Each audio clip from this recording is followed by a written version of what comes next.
বিচারের রায় এরকম হতে হবে, যদি বিচারের রায় ওই অন্যায়কারীর পক্ষে না যায়, ওই সন্তান শেষে ওই বিচারককে পিটায়, গণদোলাই দেয়, চাঁদা দাবি করে কি করে না? আমাদের সমাজ বর্তমানে এরকম নয়। ভালো মানুষগুলো নেতৃত্ব দিতে পারে না, ভালো মানুষগুলো নেতৃত্বের মধ্যে থাকতে পারে না। ওইটা হলো আমাদের বাংলাদেশ যদি মদিনার সনদে রূপান্তরিত হয়, মদিনার সনদে এই বাংলাদেশ পরিচালিত হয়, আর কোনো সন্ত্রাসীর জন্ম হবে না, আর কোনো দর্শকের জন্ম হবে না, আর কোনো দুর্নীতিবাজের জন্ম হবে না, আর কোনো নারী দর্শিত হবে না, আর কারো এক চিন্তাও বিদেশের মাটিতে পাচার হবে না। হবে না। মানুষ ইনসাফ ভিত্তিক বিচার পাবে, ন্যায় বিচার পাবে, ন্যায়ের বিজয় হবে। সুবহানাল্লাহ। সাইয়্যিদুনা উমর রাদিয়াল্লাহু তাআলা আনহু একটা অপরাধের কারণে তার সন্তানকে 100 দোলা পেটার আঘাত, 100 দোলা আওয়াজ দিল, 100 দোলা 100 দোলা। কাজীকে বললেন আমার সন্তানকে তুমি 100 দোলা প্রহার করো। কাজী বাড়িতে আস্তে আস্তে দিচ্ছেন যেন বেশি আঘাতে ক্ষতিগ্রস্ত না হয়, বেশি আঘাতে কি না হয়, ক্ষতিগ্রস্ত না হয়, শারীরিক মানসিকভাবে মৃত্যু পরিদর্শনে না পারে। ফারুক আজম নিজের হাতে চাবুক নিয়ে চাবুক মারতে মারতে 50-60টা যখন চাবুক হয়ে গেছে তখন ওনার সামনেই ইন্তিকাল করেছেন। ইন্না লিল্লাহি ওয়া ইন্না ইলাইহি রাজিউন। কবর দিয়েছেন ওই সন্তানকে, কবরের উপর বাকি পেটে আঘাত করে দিয়েছেন। সুবহানাল্লাহ বলবেন না? নিজের সন্তানকে, কোন সন্তানকে? নিজের সন্তান। আমাদের চেয়ারম্যানের সন্তান, আমাদের এমপির সন্তান, আমাদের ফরিদপুরের জনগণকে দর্শন করে, কি করে? দর্শন করে 3 লাখ 5 লাখ বাপটা কি দেবা? বাপটা হওয়ার কি না? বিচার হয় এরকম, বিচার হয় কি এরকম। গরিবের কোনো সন্তান যদি একই কেসের মধ্যে কোনো নারীর সাথে কোনো কিছুর মধ্যে ধরা খায়, ইতারা বন্ধুরা বিয়ে করে দেয়। ইতারা কি করে দেবো? আওয়াজ ধরে তারা কি করে দেয়? বিয়ে করে দেয়। চেয়ারম্যান করে, প্রভাবশালী সম্পদশালী ব্যক্তির ফুয়ারে, এমপির ফুয়ারে, না কিছু দিয়ে নির্মাণ করে দেয়। এটা কি ন্যায় বিচার? আমাদের আওয়াজ বলতে ন্যায় বিচার? এটা ন্যায় বিচার নয়। মদিনার সনদ যেদিন বাংলাদেশে কায়েম হবে, আহলে সুন্নাত ওয়াল জামাতের পক্ষ থেকে, আহলে সুন্নাত ওয়াল জামাতের মাধ্যমে, সেদিন দেখবেন ন্যায় বিচার কাকে বলে।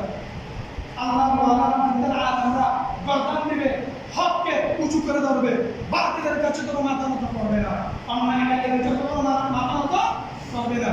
আল্লাহ তাআলা ওই সমস্ত দিনদার তাকওয়াবান আলেমদের দলের অন্তর্ভুক্ত হওয়ার তৌফিক দান করুন। আমিন আমিন। আর যদি বলুন আমিন আমিন। রাসূলুল্লাহ সাল্লাল্লাহু আলাইহি ওয়াসাল্লাম বলেন وعن إكرامة أن ابن عباس قال حدث الناس كل جمعة مرة من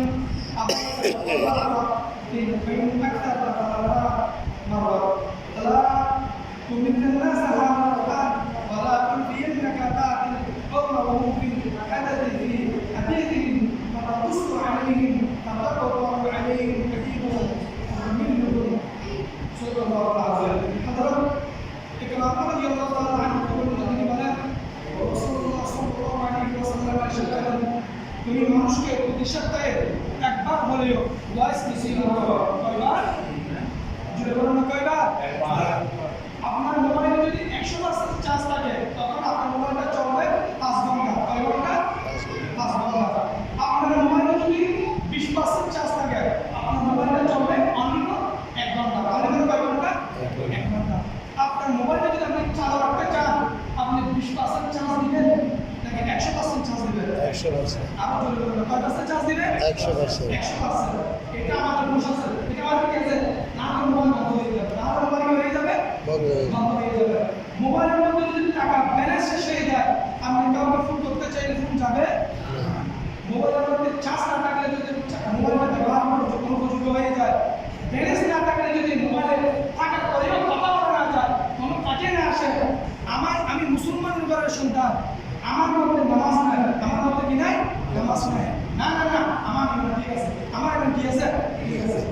মোবাইল যেমন আপনার চার্জ আছে ঠিক আছে, মোবাইল দিয়ে কোনো কাজ হয় আপনি যদি কোথাও ফোন করতে চান ফোন করা যাবে? কানেকশন পাবেন? নামাজ না থাকার কারণে মদিনার সাথে মক্কার সাথে আপনার সম্পর্ক, আপনার কানেকশন কি হয়ে গেছে? বিচ্ছিন্ন, নষ্ট হয়ে গেছে, বিচ্ছিন্ন হয়ে গেছে। কি হয়ে গেছে? বিচ্ছিন্ন হয়ে গেছে। আর আপনি যখন জেনার বাজারে যান, দুর্গা মণ্ডপে যান, গান বাজনায় যান, মদের বাজারে যান, তখন আপনার মোবাইলের চার্জ কি বেড়ে আপনার মোবাইলের চার্জ কি নেই একেবারে কি জিরো। যদি মন ইচ্ছা হয় আপনার কালকে থেকে দুর্গা মণ্ডপে যায় বন্ধুদের সাথে, কার সাথে? বন্ধুদের সাথে। চার্জ না থাকলে মোবাইল যেমন কোনো কাজে আসে না। আর এমন ইমান এমন ইমান একবার চলে গেলে আপনি চাইলে ওই ইমান এমনিতে ঘুরে আসবে, ওই ইমান এমনিতে ঘুরে আসবে না। আমাদের সমাজে যখন ওটা দেখেছি আমরাও দেখেছি আমাদের দেশে বিজয় মেলা, বীরজ্যোতি মেলা, কি মেলা? বিজয় মেলা, বীরজ্যোতি মেলা, অসম্ভব মেলা। রিক্সাওয়ালা সারাদিন রিক্সা চালায়, দিনমজুর সারাদিন কষ্ট করে টাকা কামায়, ওই টাকা দিয়ে সেই জুয়ার মধ্যে মেরে দেয়। কিসের মধ্যে মেরে দেয়? জুয়ার মধ্যে মেরে দেয়। জুয়ার মধ্যে যখন মেরে দেয়, সকালে তার সন্তান ফুলকা নিয়ে যাবে, সকালে কোনো সন্তান দেওয়া কোনো খাবার নাই। কেন খাবার নাই? তার বাবা সারাদিন যেই টাকা ইনকাম করেছিল ওই টাকা বর্তমান মোবাইলের গেমসের মধ্যে, মোবাইলের জুয়া চালাতো, মোবাইলের জুয়ার মধ্যে বসে বসে মেরে দিচ্ছে। অথবা আমার খেলা বাইরে হয়েছে এই 100 সেকেন্ড 100 যে একও কিন্তু সেশরিয়া পাইব, ওটাকে বাসি বলে। ওটাকে কি করা হয়? বাসি বলে। জুমার আসান হয়ে যাওয়ার জুমার আসান হয়ে যাচ্ছে, ওরা মোবাইল নিয়ে ওই জুয়ার মধ্যে বসে আছে। কি মধ্যে বসে আছে? জুয়ার মধ্যে বসে আছে। এটা অনলাইন জুয়া হোক, ওটা ডাইরেক্ট সরাসরি জুয়া হোক, জুয়া মানে কি? জুয়া। অনেক শিশু, অনেক মা, অনেক স্ত্রী ঘরের মধ্যে খাওয়া ছিল না। কিসের কারণে জানেন? ওই বিজয় মেলার কারণে। নেতারা তো প্রতিদিন 50,000, 10,000, 5,000 টাকা পকেটে ঢুকে। এদের কি সমস্যা? এদের কোনো সমস্যা আছে? আপনার টাকা এদের পকেটে ঢুকে।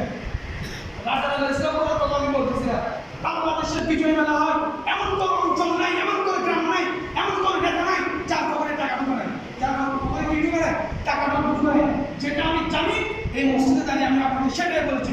বড় বড় নেতারা টাকা নিয়ে, টাকার বান্ডিল ঠোপাই নিয়ে এরা সিঙ্গি ছেলেদের বৈধতার জন্য বিজয় মেলা কি দেয়? বিজয় মেলা কি দেয়? বৈধতা দেয়। এরা পরের পকেটের টাকা নিয়ে, এদের সন্তানকে ওই টাকা দিয়ে বিদেশে বাবা ইউনিভার্সিটির মধ্যে পড়াশোনা করায়।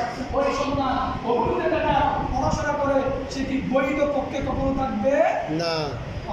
বৈধ কোনো সিদ্ধান্ত তার মধ্যে থাকবে না, থাকবে না। ভালো কোনো কাজ তার মাধ্যমে হবে না। এটা বুঝতে হবে। সৈয়দনা ফারুক আজম নিজের সন্তান একটি ভুলের কারণে সামান্য একটি ভুল আল্লাহর ভয়ে ওই সন্তানকে ছেড়ে দেন নাই। কিন্তু আমরা শরীয়তের অনেক বড় বড় গুনাহ আমার সন্তান করে। আচ্ছা, আপনি ঘুমাচ্ছেন, আমিও ঘুমাচ্ছি, আপনার ঘরের মধ্যে যদি আগুন করে রাতের 3টায়, রাতের কয়টায়? রাত 3টায় আগুন করে। অনেক ঘটনা ঘটবেন আমাদের দেশে। আপনি কি না কেন বলছেন? অসুবিধা নেই, আস্তে আস্তে বুঝে নেবেন। এরকম বলে কি আপনি ঘুমিয়ে থাকবেন? না। আওয়াজ দিয়ে বলেন, ঘুমিয়ে থাকবেন না। কেন ঘুমিয়ে থাকবেন না? আগুন ধরেছে, আগুনটার কারণে নিভাতে হবে, মানুষজনকে ডাকতে হবে আগুনকে নিয়ন্ত্রণ করার জন্য। তাহলে বাবা আপনার সামান্য ঘরটা ঘুরে যাবে। এই জন্য আপনি রাত 3টায়, রাত 2টায়, রাত 4টায় ঘুম থেকে উঠে যান আপনার সামান্য ঘরটাকে বাঁচানোর জন্য। কি বাঁচানোর জন্য? দুনিয়ার আলো বাতাস সেফটির জন্য, আপনি ঘরকে বাঁচানোর জন্য ঘুম থেকে জাগ্রত হয়ে যান। আর ইমান বাঁচানোর জন্য, ফজরের নামাজ পড়ার জন্য মসজিদে মুসল্লি সাহেব, ইমাম সাহেব একজন মুসল্লি পায়, 2জন পায়, 3জন পায়। আর তেমন কোনো মুসল্লি মসজিদের মধ্যে না। মসজিদে কোনো মুসল্লি আছে? না। নাই। ইমান বাঁচাতে হবে না, এটা ঘর বাঁচাতে হবে। কি বাঁচাতে হবে? ইমান বাঁচাতে হবে। নয়, আমরা ইমানকে নিয়ে কতটুকু আমরা চিন্তা করি না। সারাদিন কাজ করলে, সারাদিন পরিশ্রম করলে, রিক্সা চালালে, আমি ডেলি কাজ করলে অথবা চাকরি করলে আমি 2,000 টাকা, 1,500 টাকা ইনকাম হবে। নামাজ পড়লে আমার মধ্যে কি হবে? আমি কি পাবো? আমার কি ফায়দা হবে? এই মনোভাবটা আপনার মধ্যে ঢোকার কারণে শয়তান আপনাকে সবচাইতে বড় সেফটি দিয়ে, আপনাকে ধোঁকা দিয়ে আস্তে আস্তে আপনাকে জাহান্নামের দিকে নিয়ে যাচ্ছে। কোথায় নিয়ে যাচ্ছে? জাহান্নামে। জাহান্নামের দিকে নিয়ে যাচ্ছে। আল্লাহ তাআলা আমাদের বোঝার মতো তৌফিক দান করুন। আমিন।